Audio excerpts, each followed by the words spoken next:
Welcome to Grande Bouffe with myself, Cole Smithey, and my partner, Mike Lacy, where we look at culture and politics through the prism of a single movie. Good to have you back, Cole. Cole, you just came back from the Cannes Film Festival. I assume you saw some great movies there. I did. I saw 24 movies, only one of which was a Hollywood film. And of course, that was the predictably disappointing Money Monster. That played was it wasn't in competition. No, it was out of competition. Yeah, it's been getting panned here. You know, it cracks me up. There was that one, and then there's the one with Russell Crowe and Ryan Gosling. What's that one called? The Good Guys? Yeah, the Shane Black movie. And are these at Cannes? You know, they always do that. They always pad it with these Hollywood movies out of competition. And I bump into these film critics and hear how they just came out of this screening for this Hollywood movie, and I think, why would you waste your time? You're in France. Why would you waste your time seeing some Hollywood tripe that's opening the same day pretty much that you're seeing it? It's just a complete waste of time. Yeah, it's showing at Cannes in the way that there's movie theaters in Cannes that show American movies the same day. That's exactly it, and that movie was. So, but yeah, it was kind of a drudgery, as the Cannes Film Festival has, I guess, become for me, because I feel like I know too many things. You know, if you've read too many books and seen too many movies, you know too much. So I feel like I'm at that point where I know too much. I think that might be an appropriate segue for our film today, Hannah and Her Sisters by Woody Allen, a person who we maybe know too much about. Yeah, and I feel like I know even more than I wanted to know from seeing this movie, which you chose, by the way. This was your pick. I did choose. That felt almost accusatory. We just have to take a brief segue here and discuss the beer that we're drinking, which is the Hoptimum Whole Cone Imperial IPA from Sierra Nevada. And this bad boy sports an ABV of 10.4%. Get the fudge out. That's great. Yeah, this is I love Sierra Nevada, beer. and I haven't had this one yet, and it's really smooth for being so high gravity. I mean, it's an IPA, so calling it smooth is kind of bizarre, but not a problem getting all these hops in me. Yeah, it's really hoppy, super hoppy, a little sweet, and yet a little bitter. I like the album art. We have a hop in a founding fathers style little portrait on the cover. That's cute. Yeah, Sierra Nevada is a great standard bearer. Their original pale ale really was a precursor to the whole IPA, even though it's not as hoppy, and that's really what distinguishes a pale ale from a IPA. Is the IPA is even more hopped up, but the pale ale, they were serving it in Cannes at the American Pavilion. And I was very happy to drink a Sierra Nevada. Oh, did they? Pale ale, yeah. Not to just totally hawk Sierra Nevada, but I think it's the perfect party 6-pack to bring. Yeah. It's a little interesting, but everyone will like it. It's a crowd pleaser. Everyone's gonna love it. Yeah. So hopefully we won't be too twisted by the end of this podcast about Woody Allen's Hannah and Her Sisters. Hannah and Her Sisters. One note of clarification for me for this movie: Carrie Fisher, not one of the sisters. Nope. Just want to any viewers out there that are confused by that. There was actually almost a fist fight once at my college where these guys were going to come to blows over whether or not Carrie Fisher was one of Hannah's sisters. Well, I remember this movie came out in 1986, and I remember it was one of those. It was a woman's movie. Every woman that I knew, especially older women, they all adored this film. That is interesting to see this as a woman's movie. It certainly has an ensemble cast of women, but whether it's what we would today call a progressive story about women, I think is up for serious debate. Yeah. Well, let's just lay out what the thing is. It's on the IMDb synopsis. They say between two Thanksgivings, 2 years apart, Hannah's husband, who's played by Michael Caine, falls in love with her sister Lee, while her hypochondriac ex-husband rekindles his relationship with her sister Holly. Did I say that right? Is it? Yeah, that sounds right. Yeah, that's right. That's really giving some spoilers away there. Yeah. Because that rekindling's real, like, it's, I think, deeper than the third act. It's like the second half of the third act almost. Yeah. Well, it's an interesting movie. For me, I was very taken aback when maybe 10 minutes into the movie there is a scene. It's kind of an Aaron Sorkin-y scene because Woody Allen's character is a... Yeah, so did you notice who those two people walking next to him are? No, tell me. So he's a TV executive. He's walking down the hall, right, an Aaron Sorkin-y thing. And before we get into the joke that's up for debate, to the right of him is Julia Louis-Dreyfus. And to the left is Louis Black.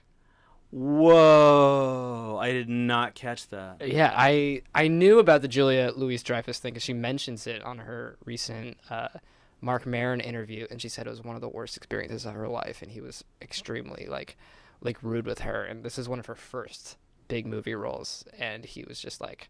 Woody Allen treated her poorly? Yeah, it sounds like he just maybe was having a bad day, which, I mean... Making a movie in '86 with your ex-wife is probably... Or actually, I do not believe they were married. I did do a fair amount of Wikipedia-ing for this movie, but I'm sure he was on edge a bit during shooting. So maybe not his fault giving Julia Louis-Dreyfus her uncomfortable introduction to film. But do you want to talk about the joke that comes here? So, and can I ask... I have a question in addressing this, which is going to be totally relevant to what you're about to bring up. Here's my question for this film. This is what I'd like to ask about culture and politics. Does the personal life of the creator matter when engaging with a work of art? It's a big question. And I struggle with this question a lot regarding Roman Polanski, who I just adore Roman Polanski as a filmmaker. Were you at the opening ceremony at Cannes by any chance? This year? Yeah. Or this was the ceremony where there was a big hullabaloo on this side of the pond about the presenter making a crack at Woody, saying like, Woody makes a lot of movies in Europe and he doesn't even have an arrest warrant for rape out for him. Oh yeah, I heard about that, and Woody evidently took it on the chin and kind of laughed at the joke, and that's the worst possible way for him to react. I already knew going into Cafe Society was going to be a bomb, and it certainly was. I suffered through that thing.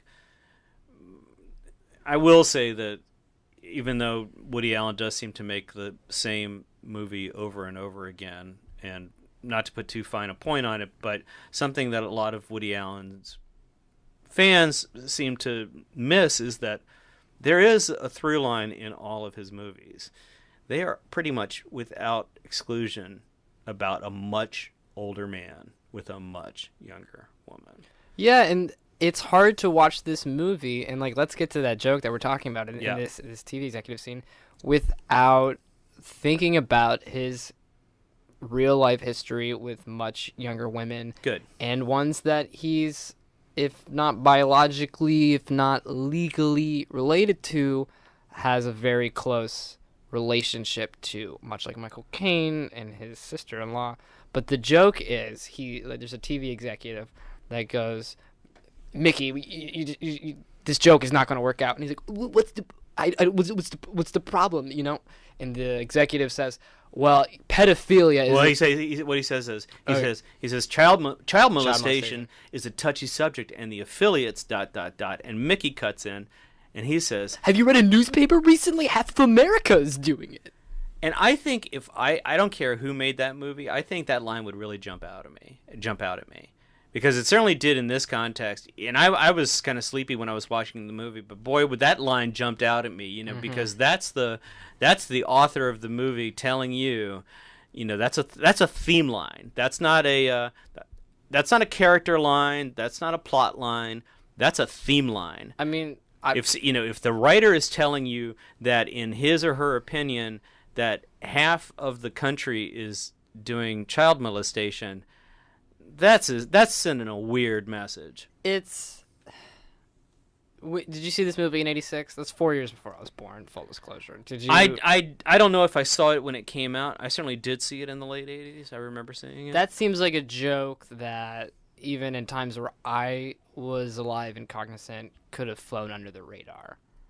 Like I think we exist in a very different universe now, and in the context of, and I feel like we're like.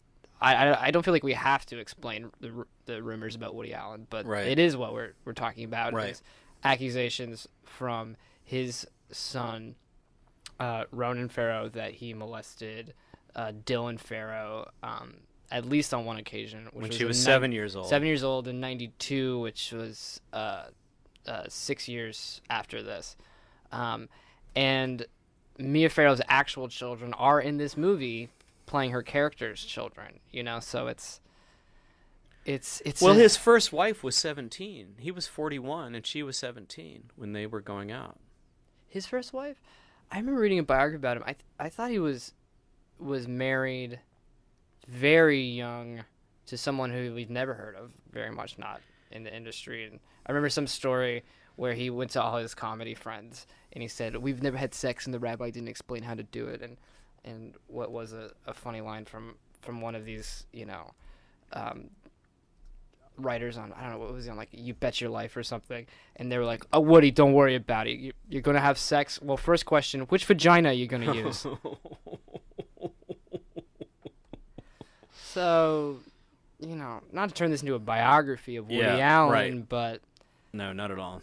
It's his relationship with sexuality seems repressed. It seems it's very much what's being discussed, but there is something sort of sidestepping in everything. Like, he's never that much like, he brings up sex a lot and talks about his hang-ups, but there's never, I think, an authenticity to dealing with issues. It's all of these jokes, these throwaway jokes about molestation, for example, but you start to see this through line that's very disturbing. And should I not judge Hannah and her sisters based on this through line that I'm seeing through all of this, or does it inform it all the more? And well, let's. You're right. Let's get back into the movie a little bit. Let's get back into the actual story a bit, which is that you have the Michael Caine's character Elliot, and he is Hannah's husband. And he's a traditional kind of Woody stand-in. Like, you would expect to see him in a movie that Woody's not actually in. So it's interesting that he's also in the movie. And it's a great performance. I love Michael Caine. He's a tortured romantic, and he goes to great pains to invent this. Who's the poet that is it E. Cummings? It's E. Cummings. And so he gives a copy of the book to Hannah's sister, played by Barbara Hershey. Barbara Lee, played by the beautiful Barbara Hershey, and that's his. And he keeps making sure that she looks at page 112. 112. Really wants her to read the poem on page 112, which does work its magic in his favor. And so you have, for a good part of the movie, you have this guy who is sleeping with two sisters. Mm-hmm. Yeah, so I'd say the A plot of this movie is Michael Caine sleeping with his wife's sister and navigating that infidelity. And the B plot is about Mickey, Woody Allen playing a TV producer, the ex-husband of Mia Farrow, which is a plot that is disconnected until the very end, when he winds up rekindling a relationship with Diane Wiest, Hannah's other sister. So he also is sleeping with, has slept with like two sisters. And this movie raises a point to me that I didn't expect. It's a great argument for Tinder. This it seems like New York in the late 80s had a smaller population, but I think it was above 6. Right. Which the movie makes right. it seem like there are like 6 people to date in New York. It's so odd. And then, like, again, to jump into Woody's life, it's like he's just gotta date somebody that he already knows. It's like you can't meet anybody, and that's kind of a through line. Here. Well, and he also has, and there's also a little prostitution reference in this movie, and that's another thing that comes up in Woody's movies is there's frequently a prostitute or is that a prostitute character somewhere. Is it assistant Julie Kavner? Is that Marge? I don't know. Am I getting this? So is it his assistant? Is like you go to a prostitute? Is that what right? You're talking about? Right. That's it. But and I've never really given this much thought. I have friends who I know that have slept with sisters. At least I had them when I was. I've known people who supposedly slept with sisters. Tell me everything. Well, I'm just, were they twins? I don't think they were twins. But that's almost that's some Richmond shit. That's some Richmond shit for sure. But that's almost incest by default. It's weird, right? Yeah. Right? Yeah. I slept with you with your sister, and I slept with you, and so It's like the way infidelity is treated in this movie. Like Michael Caine has all these like internal monologues, like kind of considering the infidelity that he's committing, and there's just this sense that's given to moral gray areas, or I would call them black areas. Like you really shouldn't cheat on your wife, least of all with her sister. And you see people kind of conflicted in dealing with it, but he gets away with it. He's not deeply tortured. And there's just this. I wrote a note like this, and I have like this ever. Well, he's really emotionally immature. These characters. I think your average Woody Allen alter ego character. I don't care if it's Kenneth Branagh or who is it in Cafe Society, but they're always very emotionally immature men. Yeah, they're always men that have been robbed of the affection and like romantic opportunities that they feel they deserved and feel like entitled to step out for the sake of the experience and this sort of like very like aesthetic, like why shouldn't I get to have like the pleasures that that I deserving. And then there's this internal monologue, which is very real in this movie. Like, Woody doesn't always have internal monologues in films, but it's all over this one to, I'd like to talk at some point, like, whether that's used to good effect or not. But you see people being like, oh, this is wrong. This is hurting that person. This is awful. But it doesn't turn into a real point of conflict, really. Like, that's not what ends Michael Caine's relationship with his wife's sister. She just falls in love with a guy that actually treats her who, like, from the side, I swear I thought was Gary Shandling and was shocked when I watched the credits, and it's not Gary Shandling. I know that moment, and I'm with you. The same thing happened. You thought it was Gary Shandling? Yeah. Same thing happened to me. It's not Gary Shandling. It's not. No. I just want to give a shout out to Max von Sydow for his performance in this movie. I want to talk about him. He plays Lee's husband. He's a painter. And he's the. Are they married? Well, maybe they're not married. And Woody's worried. In Woody's world, it doesn't matter. Doesn't matter. Doesn't really matter. No, that's a good point. But he's the tortured painter, and he really carries his ego like Atlas with the globe, and he doesn't treat Lee very well at all. They have this mentor-student relationship. And it's already built into the construct of their relationship that she's going to leave him. He's tortured by the idea that she will someday leave him, and thus sets up that paradigm.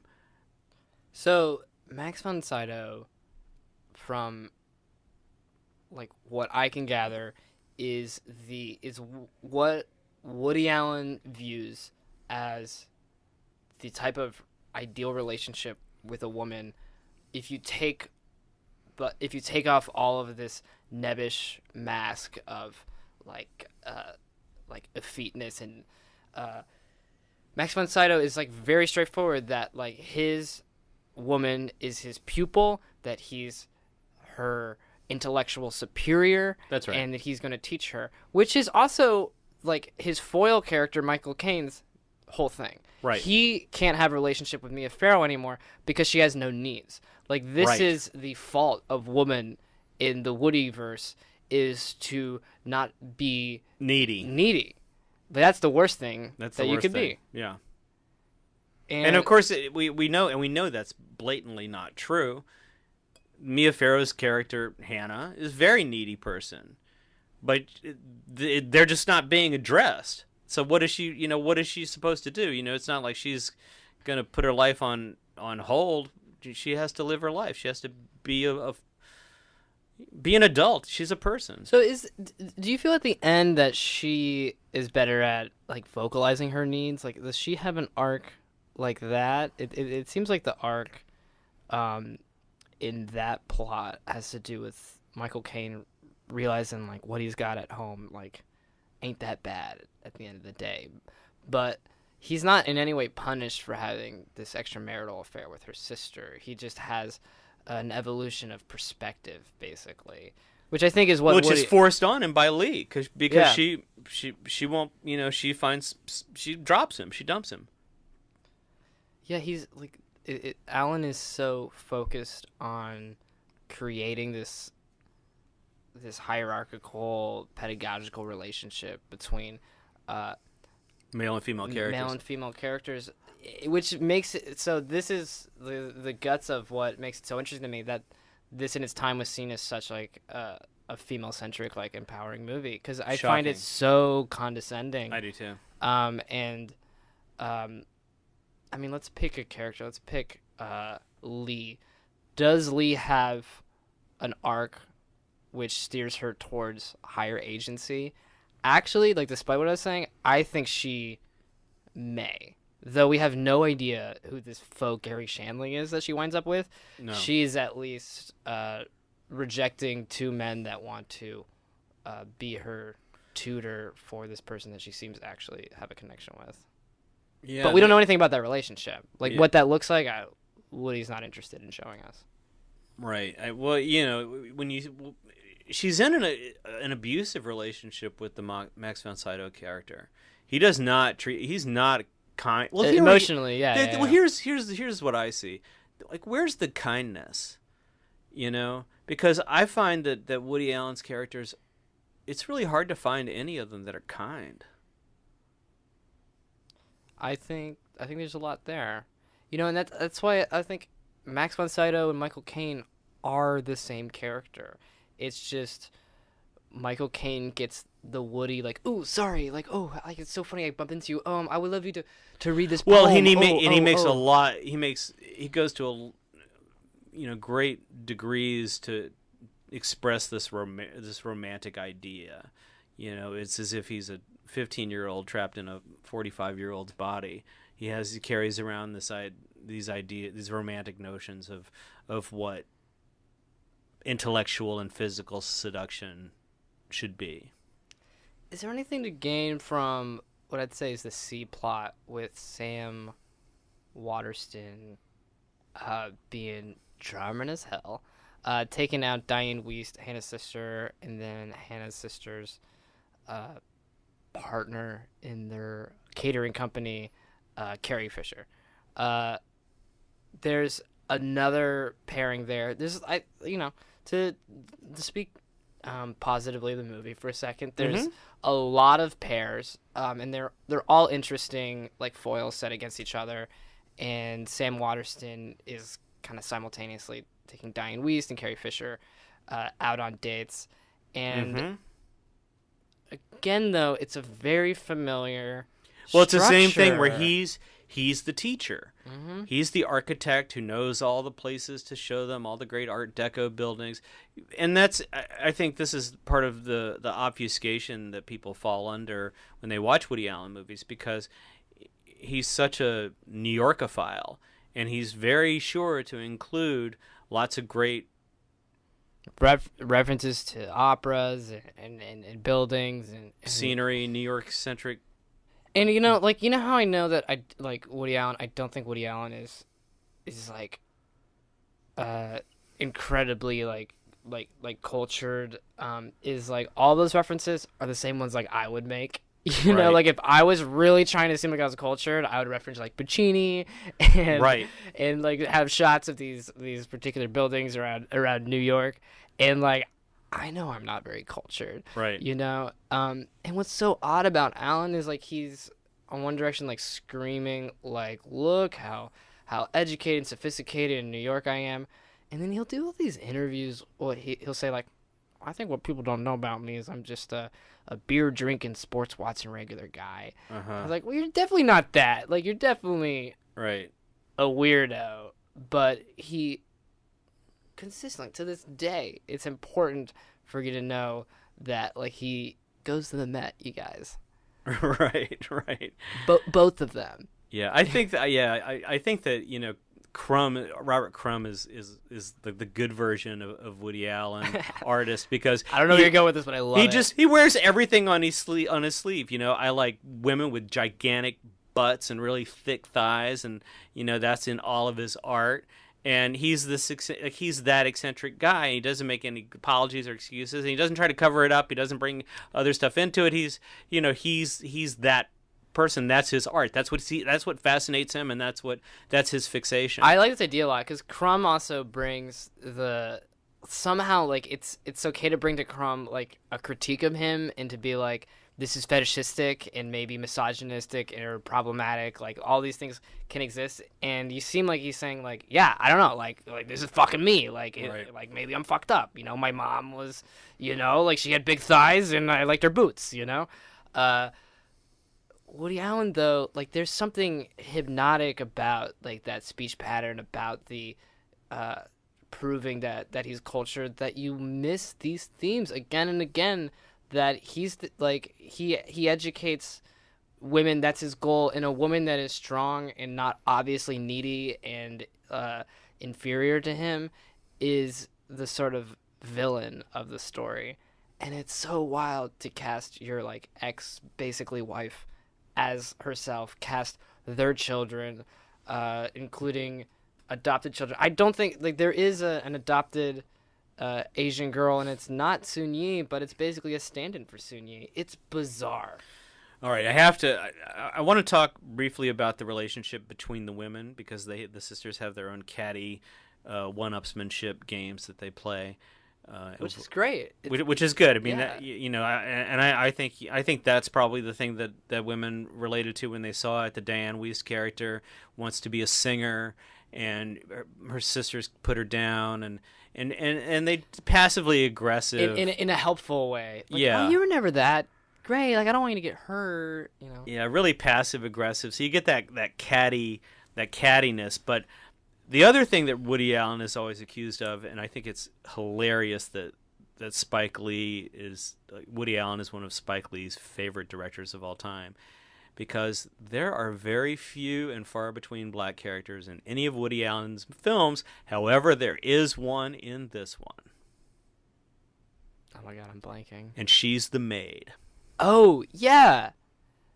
She is the maid. So you're watching this movie. It's 80s. She was like Calpurnia. She's got the little white plantation. She's wearing plantation slave clothes, basically. She's got the little plantation slave costume on, Wild. with the little white hat. 1986. This could have been. It also like everyone's dressed so like ornate when they're going out. Is that accurate? Like 86, man. Like it's. you know, and they're living and so Hannah's living in this New York apartment. It's probably, you know, a classic 8. You know, it's a decent sized apartment, but you know, is she a live-in maid? It almost seems like it. And there's this scene that happens near the end where the maid comes toward the camera and she has something, I don't know if it's icing, I thought I saw this. Yeah, I or think something in her hand, ice? and she licks it out of the palm of her hand as she walks past. I thought I saw that. Yeah. Walks past the camera, and I just thought, wow, I don't know how you can get away with that as a white filmmaker, because I mean, if Jim Jarmusch did that in one of his films, I think people would really be taken aback. And I really think that it shows. I think, again, it's Woody Allen. He's putting the stuff out there for you to pick up. Whether you pick up on it or not, it's up to you. What are you picking up from that? Is that her saying, like, fuck you in a way that, like, we respect? Well, the way I know, but it's because you don't know anything about her character, so you're just witnessing her as this tertiary character. And so what I think he's really saying is, you know, look at this grubby servant, and you know, she's licking food out of the same hand that she serves you with. Yeah, I mean, the alternative, very like giving him a lot of credit look would be, she's referenced before the first Thanksgiving. Mia Farrow's like given credit for making this wonderful Thanksgiving meal, and she's like, well, it's not just me also, and then, you know, it's telling, I forget the maid's name, but she like gives her credit too, and so there is a setup that these people are living in this sort of antiquated race relationship world. And then also, you know, I suppose somebody could say, like, this is also a critique of the relationship between the sexes, like these people being these you know, they're on some upper side, I'm not sure which one, but they have some very like old-fashioned views on the relationship between men and women. But knowing, and so here's again getting the question, knowing what I do about Woody Allen, it's like, I don't think it's critique. I think this is the way he sees the world. Yeah. So I also don't want to give him credit as like making some right. Well, we didn't really get into the, you know, the Jewish elements of what's Jewish and what isn't. The Max von Sydow character, you know, couldn't be much more Germanic. Yeah, he's borderline just like talking about the like how the master race really got fucked over.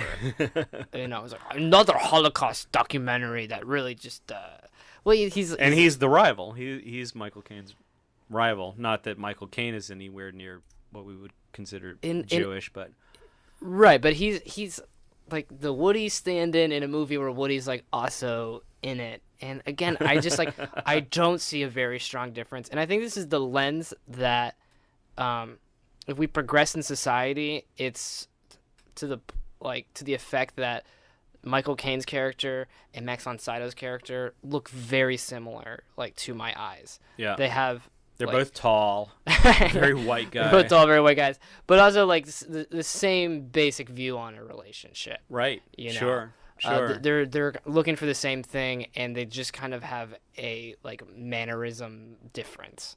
And that's really, like Michael Caine being the winner for a time, like winningly away for a time, is just because he's a bit more nebbish and romantic. Well, here's what I think. As a romantic comedy, I think it's a failure. I did not find this movie funny. I don't know if I laughed once during the whole movie. So perhaps that's just my jaundiced, cynical self coming through. But I just did not find it to be an enjoyable experience. It was entertaining enough that I was comfortable watching it, and I didn't feel like I have to turn it off because it's just so boring. But I wasn't, and this is maybe how I feel about all, you know, Woody Allen movies in general. I just don't think it's funny. I think his earlier stuff perhaps funnier, but I did not find this movie funny. In the canon, I think this is kind of considered some of like the high Woody stuff. This is Husbands and Wives, Crimes and Misdemeanors. One one thing that I really like about this movie is I think this is some of the most naturalistic dialogue and like rapport between characters in any Woody movie. It almost seemed like he had a different on-set director. Just thinking of the sisters in the kitchen together, back and forth. Though the lines were maybe very specific to things that you'd see in other Woody movies, the way they're just interrupting each other and it's just so natural. I have to give credit to these actors, especially the actors are terrific. The performances are terrific. It's true. I felt like everybody. I love Diane Wiest in this movie. I think she's amazing. Really great. I love her singing audition. There's a moment where she has a singing audition, and I just thought it was very charming. I read the Roger Ebert review, and he brought up, like, in talking about laying out the different plot lines, he labeled hers as a woman struggling with her cocaine addiction learns to do and I was like, oh yeah, I guess she is doing coke, but I really didn't feel like that was like the plot line there. No, I mean it's the 80s. It's everybody. I mean, everyone was addicted to coke in the 80s. Yeah, except Woody, who, like, you know, notably in true to form, is, you know, just rather like sneeze on someone. Well, that's why he's 105 and still making films. Right. And on that note, I think it's probably going to be a long time before we revisit a Woody Allen film on Le Grand Bouffe. So, listeners, I hope that you got your Woody Allen fill, because I think it's going to be a while before we return to a Woody Allen movie. This is seen as one of his high points, and, you know, I didn't get into this before, and I know we're wrapping up, but I went through a really strong Woody phase. I was a huge fan, and I don't want to say I'm not exactly, but it's so hard with this movie more than any I've gone back to not think about who he really is and to see it as something that really kind of, like, I don't like. It's icky. It's very icky. It's icky, and does it matter about someone's personal life? Well, honestly, like, if it interrupts your enjoyment of the movie, I think it matters. I agree. And on that note, thanks for listening. Talk to you guys soon.